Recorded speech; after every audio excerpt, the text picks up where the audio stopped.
Welcome to the podcast of Open Spaces Project, where we explore and untangle the complexities of Christian spiritual concepts.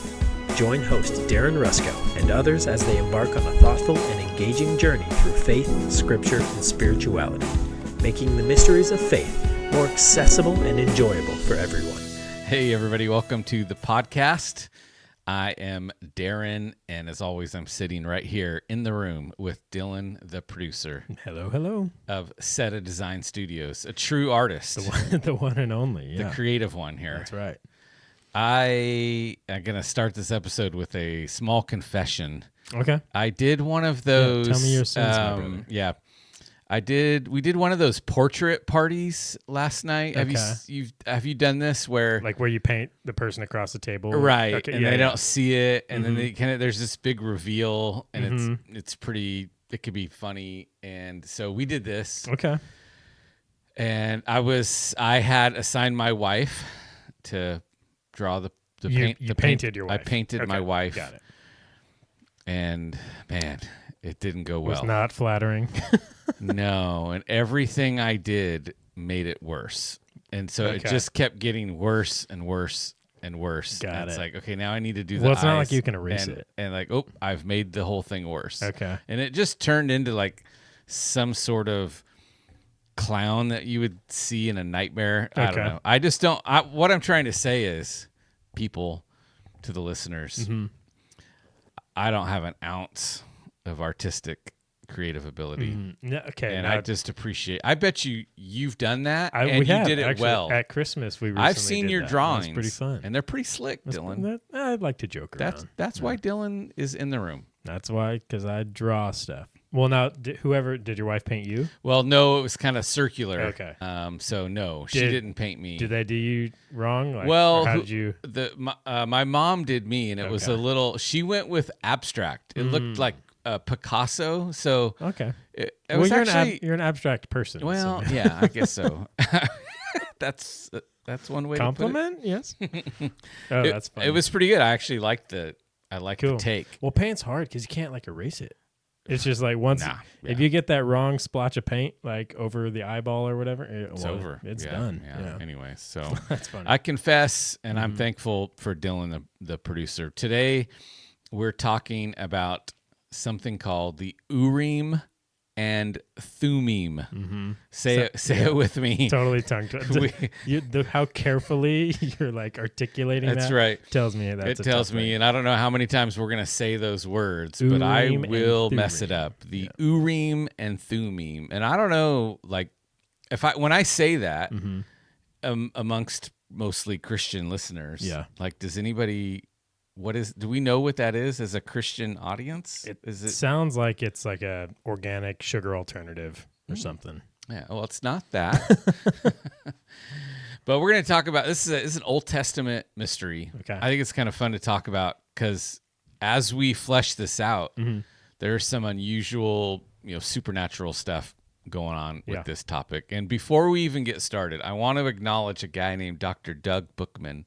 He was actually one of my college professors. He did his dissertation on the Urim and Thummim. Okay. I just find it helpful. His research is formative to this discussion, so he needs to get a little bit of credit. Got it. So if you don't know what this is, or we need a refresher, we're going to dig into it. But in general, Urim is this Hebrew word that means lights, plural. Thummim is a word that means perfections, plural. Okay. So we have this plurality of plural words, lights and perfections, that actually refers to a singular thing. So we're not talking about two things here. Okay. Lights and perfections. And this was a thing that had gemstones on it that the high priest in the Old Testament wore on his chest. That's right. It's sort of part of the uniform. That's right. Uniform. And the king or leader could actually, through this gemstone device, inquire of the Lord and get an answer. Okay. And so the Urim and Thummim is this piece of gemstone clothing, of which you seek the Lord and you get an answer. So there we go. Maybe I'm jumping ahead. Like a conduit, like a radio antenna to receive from the Lord. Now we're going to talk about how this works, because this is like. But that's what. So they're gemstones on or attached to a piece of. Onto the ephod, onto an apron, which is so it's something they would put on over the robes. Yep, got it. Would it like a necklace? And then we'll describe. I'll read it. Oh, cool. And I wonder.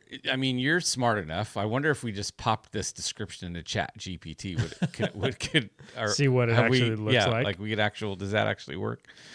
Okay, but let's zoom out really quick. Yeah, and get some context here. So when God brought the Jewish people out of Egypt, out of slavery, and we go up on the mountain, Mount Sinai, the thin space. This is what we call the beginning of the theocracy. So the family of Abraham now becomes the nation of Israel. Okay. And it's official, and this is a theocracy, meaning that like God actually was the king. He functionally like ruled people, even though he's a spirit. Yeah. He wrote the laws. And gave them to Moses. So he's the functional leader.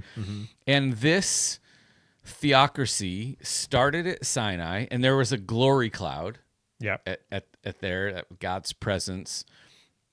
And it would last all the way through from Moses to Joshua, into the judges, to Samuel, into the kings, Saul, David, Solomon, into the divided kingdom. Yeah. And it would last all the way to 586 BC when Babylon came and took over Judah.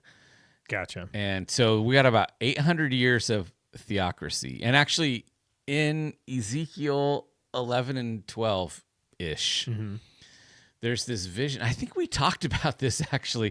Do you remember when we had a conversation about Ezekiel, like taken from Babylon, like whether in body or spirit, we weren't sure, and went and he saw Jerusalem, and the temple, and it actually says he saw the glory of God depart, and we have a bookend. That was it. That was so God actually like packed up and left. Okay, and that was the end of the theocracy. So maybe about 800 years, Sinai so when God, so it's this weird idea that God is like functionally being the king of the nation. And he gave instructions. This is what I want my throne room to be. Here's the tabernacle, Holy of Holies inside there.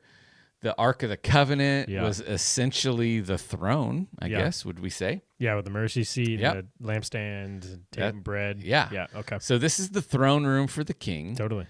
Now, even though God used human leaders as sort of these representatives, they were always lowercase leaders. Like even when there was a king, which Samuel considered to be evil, that they wanted a king, because we have a king, it's Yahweh. But Yahweh said, okay, we're going to have a king. That's okay. But they were still the lowercase k king. Okay. And Yahweh was the uppercase K king. So all through kind of the books of Judges and Kings. That's right. This is still the theocracy. This is a theocracy, okay, yes. Cool. And so the way that it was set up then is, when it comes to the Urim and Thummim, is part of this whole design, since the king is not visible, but is there. He set up this means of communication. So like, think about how does God communicate to his people? Usually through the prophet. Yeah, especially at that time. And at that time, yep. And Moses was a unique prophet, but then in time there were prophets. And that was sort of on God's terms. When God decided, I need to talk to you, he would speak to the prophet, and then the prophet would communicate to the people or to the king what God said. Well, there was this other thing, though. It's called the Urim and Thummim. It was when you, the leader, King Dillon, if you needed to come speak to God in your timing and your terms, the Urim and Thummim was like the phone. Interesting. Like pick up the receiver. Yes. Call up God. Yeah, it's like the red phone. You know, like it's the direct line to the one in charge. Totally. It's a direct line. And when you need to ask God a question as the leader, this was not a public phone. Not a pay phone. No, it wasn't. That anybody from Israel could put on. This wasn't really designed for just anybody in the nation to come pick up this phone. If you needed to inquire of the Lord, the means for which you would do that was the Urim and Thummim. Okay. It's sort of the direct hotline to ask God a question when you needed an answer. Now, is this like the head priest? Because there's like the Levites who were the priestly people. And there was like specific sort of appointed or the high priest. The high priest. This is so just the high priest. This is the high priest has this. So it's a one of one. That's right. Got it. Yeah. Okay. And we're gonna read like what this thing was. So we were talking about the idea of what was going on and the purpose in this setting. And so God set this piece. And we're going to describe it. It's in Exodus 28. Let me while you're doing that, I've got an image generator here, so I'm going to... Are you seriously? You're going to do this? Try. Okay. Okay, here it is. You are to make an embroidered breast piece for decisions. Okay. Make it with the same workmanship as you did the ephod. The ephod is this kind of apron piece. Like picture something that would kind of go over the top. Make it gold, blue, purple, and scarlet yarn and of finely spun linen. It must be square and folded double. So I'm just going to pause there. We're picturing this sort of apron type thing, but it's going to have like something that kind of folds open and reveals the gemstones. Oh, interesting. So it's got like a bib. So the stones are covered by. They're going to be covered. Okay. Yes. Got it. And it's until you, there's going to be a revelatory experience happening. So you would kind of undo this. I think that's what's happening. Okay. So it's going to be 9 inches long and 9 inches wide. So we're picturing a 9-inch square. Place a setting of gemstones on it, 4 rows of stones. So we got, if I'm doing the math right, we're going to have 4 rows of 3 stones. Okay. So I'm just going to read the stones. The first row, I don't know if you need this for your magic here, but the first row should be carnelian, topaz, and emerald. The second row is turquoise, sapphire, and diamond. The third row, jacinth, agate, and amethyst. And the fourth row, beryl, onyx, and jasper.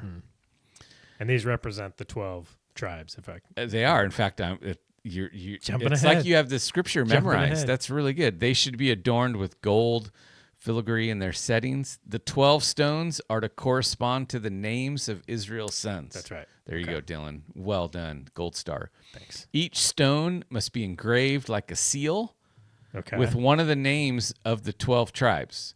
So, yeah, it's a gemstone. But somebody with this spirit-led artistic craftsman skill is going to actually inscribe your tribe's seal and name on the gemstone. Wow. On the diamond, too. Impressive. Wow. Very nice. So whenever Aaron enters the sanctuary, he is to carry the names of Israel's sons over his heart on the breastpiece for decisions as a continual reminder for the Lord.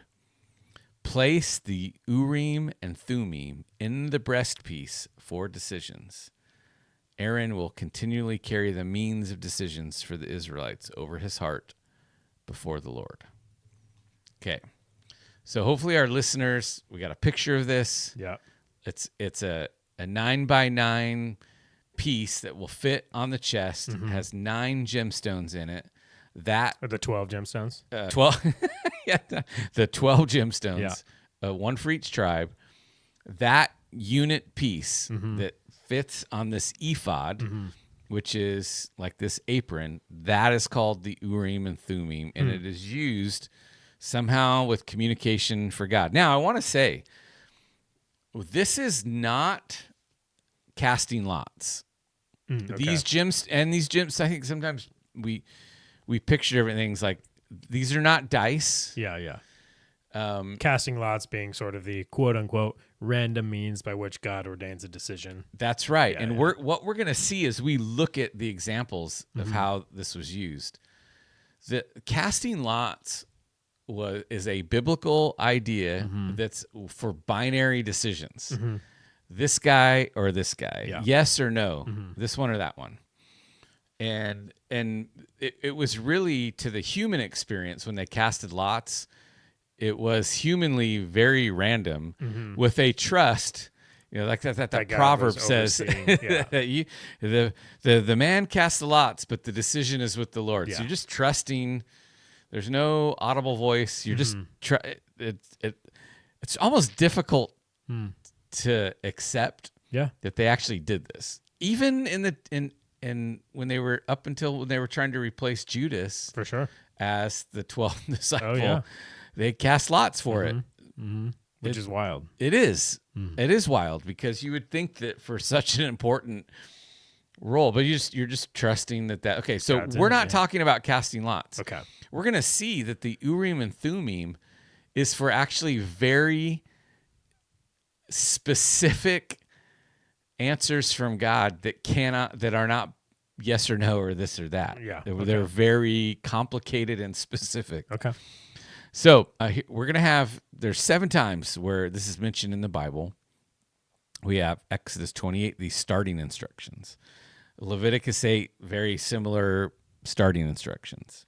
We have Moses later on, when he imparts his authority to Joshua, he says that Joshua will stand before Eleazar, the high priest in Joshua's time, who will consult the Lord for him with the decision of the Urim. So sometimes it's just called the Urim. Okay. Or the Thummim, or both. So, sorry, I just want to clarify in my head. So all of these things, the jewels mounted in gold and everything like that, the 9x9 double folded over, that whole thing is the Urim and Thummim? Yes. Or, okay, for some reason in my head it was the plate, and then on that was also these two elements. I think if you pictured like whatever it was inlaid with gold, it would have been a really... So whatever how valuable ornate, this thing is. Creation is, the entirety of the piece is called the Urim and Thummim. Yeah, it's like set in to the ephod. Yeah. And so sometimes we will see a reference in the Old Testament, I'll read one, of the ephod. And I think that secret code, like the Urim and Thummim, is in there. Okay. It's kind of folded up. I guess I get confused because it has the 2 names, so I'm thinking that it's 2 components. But it's just one thing.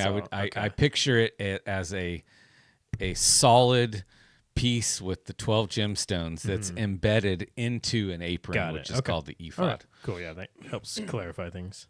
Deuteronomy 33, blessing the sons of Jacob, and he gets to the tribes, he gets to Levi, and he says, let your Thummim and Urim be with your Holy One. This is given that blessing that this idea that God created, it's going to rest in the tribe of Levi, in the priestly tribe. Right on. We talked about that story about Saul at the end of his life when he used a witch to call up the spirit of Samuel. Yeah. Just before that, in 1 Samuel 28, it says that God would no longer speak to Saul by prophet, Urim, or dreams. Oh, interesting. So you can see this kind of catch-all thing of like, these are the ways in which God communicated to the kings. Yeah. The prophet was silent. Samuel was done with him. Yeah, no Well, dreams. Samuel's dead, but there's no more prophets. And the Urim. So it almost insinuates that Saul kind of called upon the Urim to do its thing, which we're going to get, like, what is its thing? We're going to ask that question. And the batteries were dead. It didn't work. Okay. He picked up the red phone. The phone line was unplugged. And there was no signal. Dial tone. The dial tone. Yeah, signal. There's no signal. Yeah, it was a dial tone, landline for sure. And then God was not communicating in dreams either. And then there's a mention in Ezra and Nehemiah, which is after the theocracy. Okay. They come back, and there was a dispute over whether this family had Levitical heritage, so whether they could take part in the blessings of the Levi tribe, and they didn't know. And Ezra had said like, well, we can't settle this until there's a priest arises with the Urim. You could see it. It wasn't there. Yeah. Like it was lost. Okay. So those are just like when we see the word, like this is just, anybody could do this, search in your concordance for these words. Okay. However, I believe that there are many instances in the Old Testament where if you have a few key words present, then you can assume the Urim was involved. So, for example, if you see a phrase in the Old Testament, like, and he inquired of the Lord, like David inquired of the Lord, I think that might be familiar to us. Yeah. If you combine that and there's a priest present, I believe that in this moment, that inquiry is using the Urim and Thummim, even though it doesn't say that in the text. Yeah. I think that we can extract that. Or when we have the ephod present, like that's the Urim. That's where the Urim and Thummim is set in within that, like what we talked about. Okay. So again, not casting lots. So like, for example, that story about Achan, and he stole like the treasure out of Jericho. Like they were like, you don't get anything. It's first fruits. You don't get to take stuff. Somebody stole stuff. Of course they did. And so they actually used like lots to sort out like who the guilty party was. I mean, this is a whole conversation. It's pretty cool. They literally brought all the people and weeded out. Okay, we found the tribe, and then we found the clan, and then we found the family, and then we found the person, and it's Achan, and they put him to death by Lot. So we're not. Wow. They chose the scapegoat by Lot. So I just want to be clear, like these are two different things, I believe.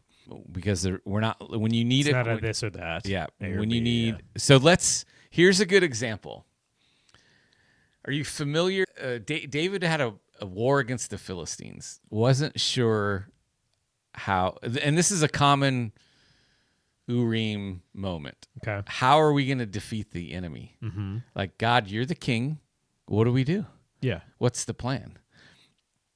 And there's that story where the Lord tells David, go down and hide in the trees.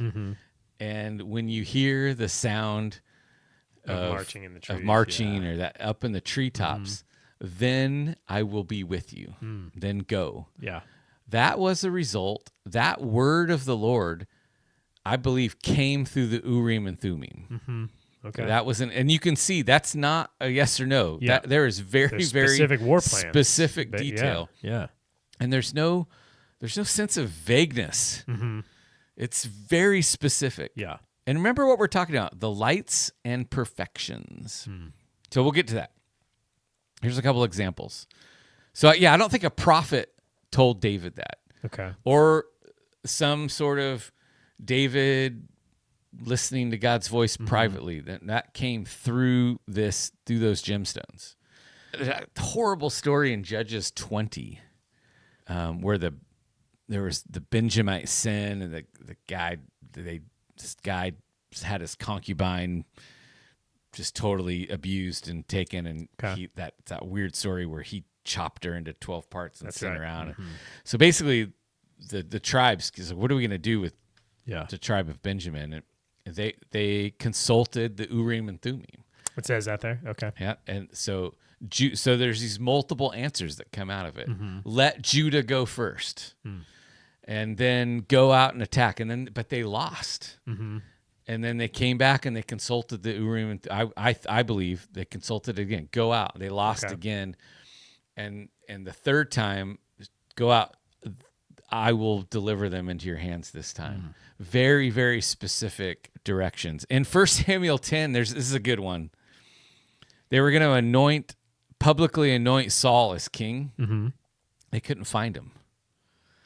Where is Saul? Yeah. They inquired of the Lord through the high priest, and it was revealed that he was hiding in the luggage. Yeah. Very, very specific. That's casting lots doesn't help you there. And again, we're assuming that the combination of those things, the inquiring of the Lord with the priest present, likely is using this I believe that was an answer that came from the gemstones. Okay. And here's another good one. 1 Samuel 22, Saul is still king. David's fleeing for his life to this place called Nob. There was a priest called Ahimelech, was where David was.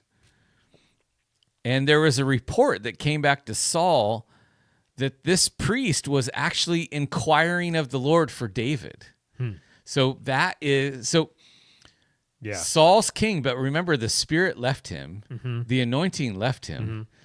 The anointing and spirit was with David. This priest was with David, and David was inquiring of the Lord through the priest. Yeah, interesting. And so David's not technically king yet, but he was using the Urim and Thummim. And in that, it's a pretty cool story on its own, because in that story, David asks the priests for a sword. Do you have a sword I can have? And he says, the only sword that we have is the sword of Goliath. Wild. Which is what David used to chop off Goliath's head. And in the story, it says the sword was actually over behind the ephod. Oh, interesting. So we can see like the Urim and Thummim were in this place where the high priest or Ahimelech and David were. That's funny. I imagine like storage closet for the tabernacle that's just got Goliath's sword, the ephod, just kind of like scattered around on the shelves. All these kind of souvenirs. Just crazy things. I crack up because I just think about, imagine the value of something like that. For sure. Can you imagine if, I mean, does that exist? I don't know. Does Goliath, can you imagine having, like today, this is Goliath's sword. Yeah, where'd you get it? Oh, on Storage Wars. It was just in a mini shed. Yeah. That's wild. Yeah. So it's funny, we can see that we start to lose, after the sin of David and Bathsheba, the Urim and Thummim disappear from the story of history and the inquiring of the Lord. Interesting. And you could imagine why, because if you're going to consult the Urim, you're getting God's answer. And if a leader is functioning out of arrogance, like, I got this, they're no longer in submission to God. Yeah, I don't need God's advice anymore. Or if you're living in sin, you probably don't want God's advice on that. Yeah, God can barge in like he did with Nathan and at the time of David and Bathsheba, and said, hey, there's a problem here. And then, of course, it disappeared after the destruction of Jerusalem. There is some writings, I don't know how far to take it, but in the Apocrypha, Second Maccabees, says that Jeremiah, at just before the time of the destruction of Jerusalem. And remind me, the Apocrypha, is that in the Catholic Bible? So these are some ancient writings that are not in our canon. Yeah. I tend to pay attention to them. Sure. I'm okay that they're not in our canon, but I'm interested in them, but you just weigh them differently. But it says that Jeremiah actually took the Ark of the Covenant and a group of people, the Ark of the Covenant, the altar, the tent, up to Mount Nebo, which is where Moses died. Got it. And hid that stuff in a cave. Okay. And maybe there's some thinking that maybe the ephod with the Urim and Thummim, like maybe was it put in the Ark of the Covenant? Maybe it was in that storage closet. In the storage closet that went into a cave that Indiana Jones ended up, interesting, searching for it. I don't know what to make of that. I've just read that kind of stuff. So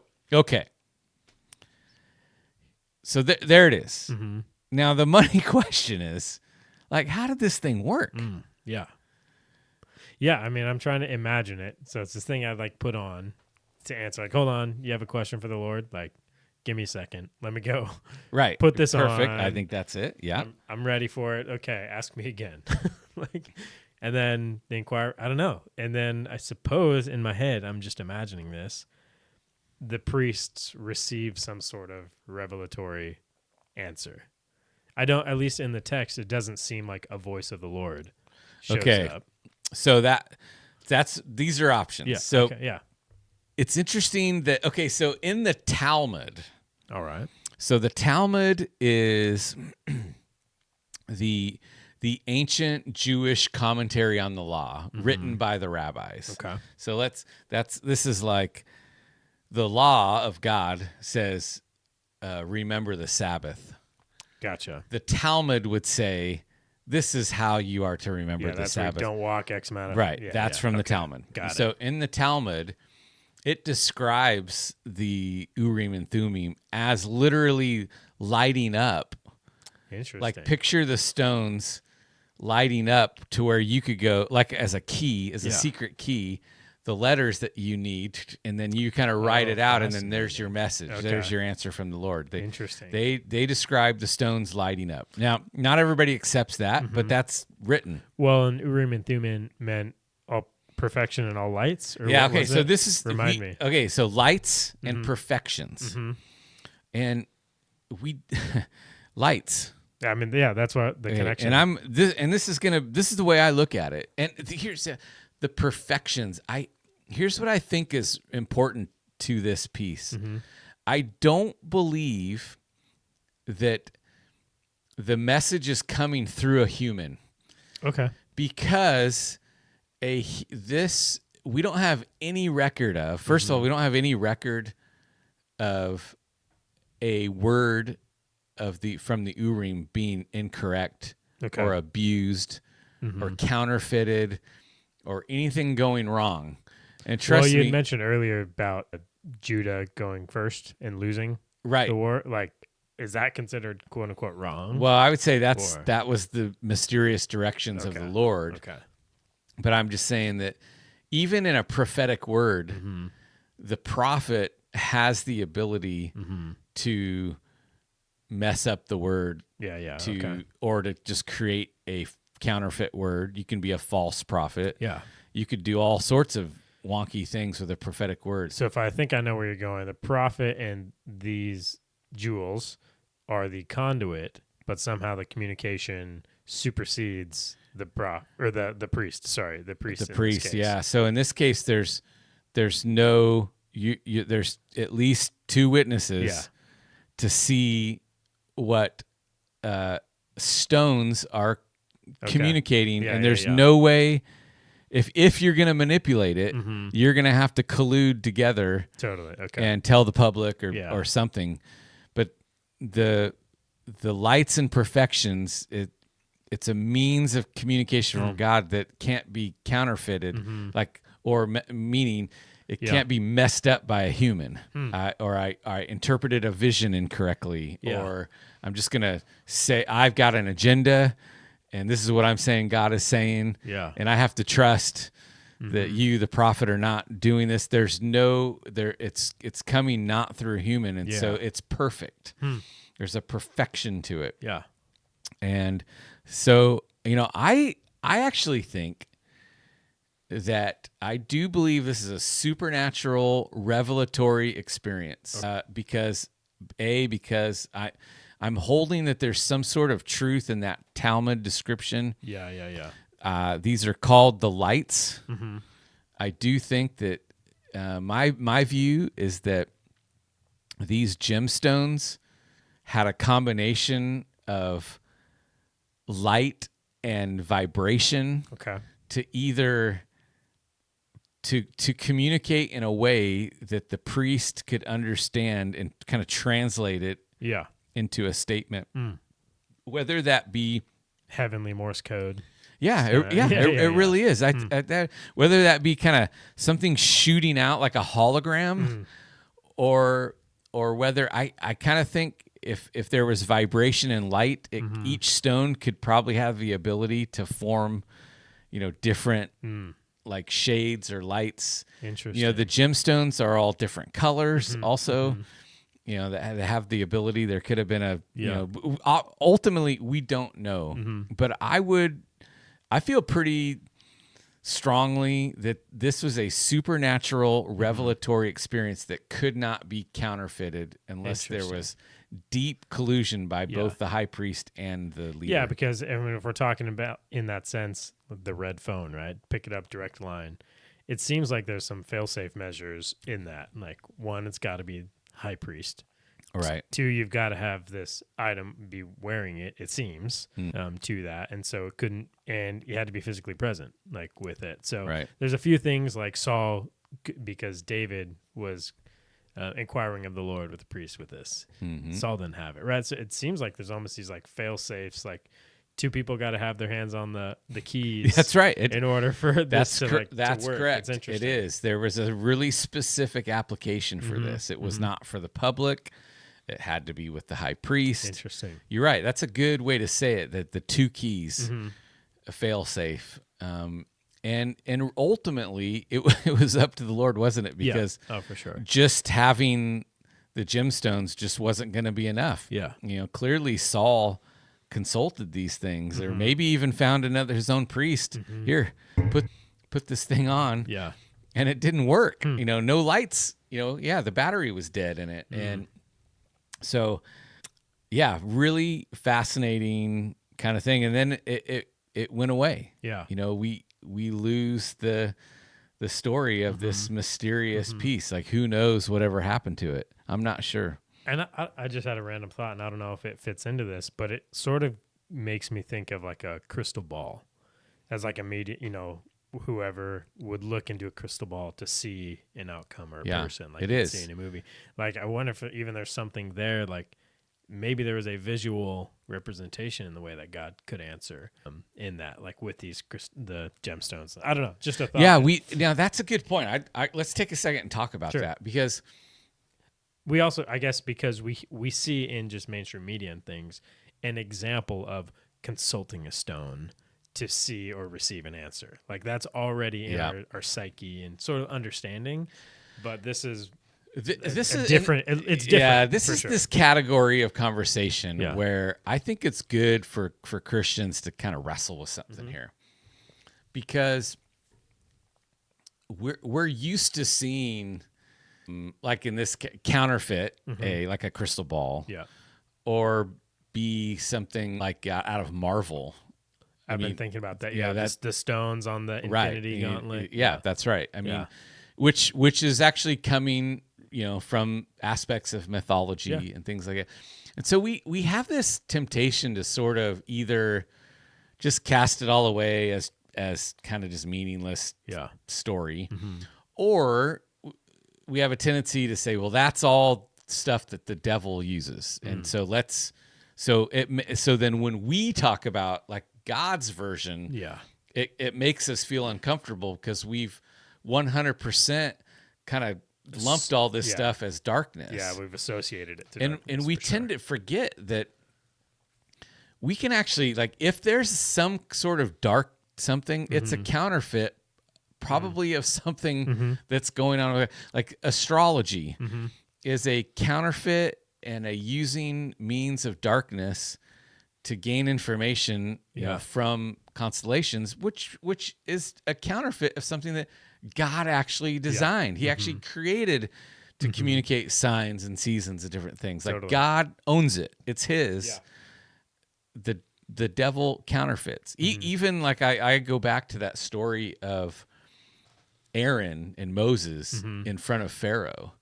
Oh yeah. And the Pharaoh had dark guys who were also able to turn their staff into a snake. Yeah. And it's that wild story where Aaron turned his staff into a snake, and it went and ate it's just a great picture of it's like a power that God released into the world. The devil then wants to take that and counterfeit it and use it, but we don't want to respond as though we only acknowledge the devils and forget that there's something real here. And this kind of fits in that category of discussion, sort of, in that God actually used a means of creating gemstones to light up in some way to communicate to people. Now, what do we do with this? Do we go get gemstones and see if we can, communicate with God? Get Indiana Jones to find the original. Right, yeah. And, maybe it's worth then shifting the discussion to, we can see that everything in the Old Testament is fulfilled in Jesus somehow. Mm-hmm. And we should ask that question.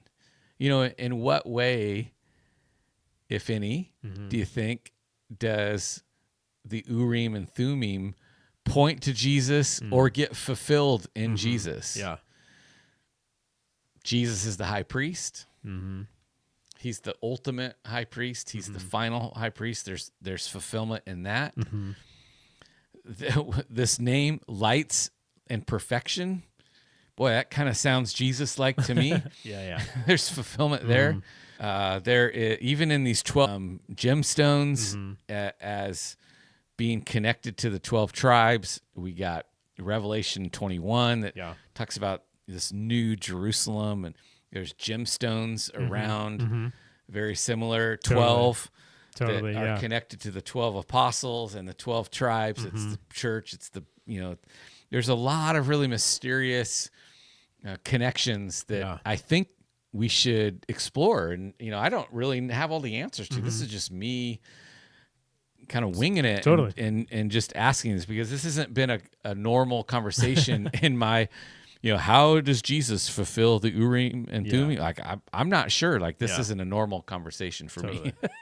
Got any thoughts on that, Dillon? Well, I mean, one thing that stood out as you were reading the original passage, it did say that it was like it would set over their heart, right? And that was an interesting thing. I was like, oh, well, maybe there's even something. It mattered where it was. It wasn't over your legs or something. And it's like that, the phrase, have you invited Jesus into your heart? That classic, like, just phrase you have for kids or new believers.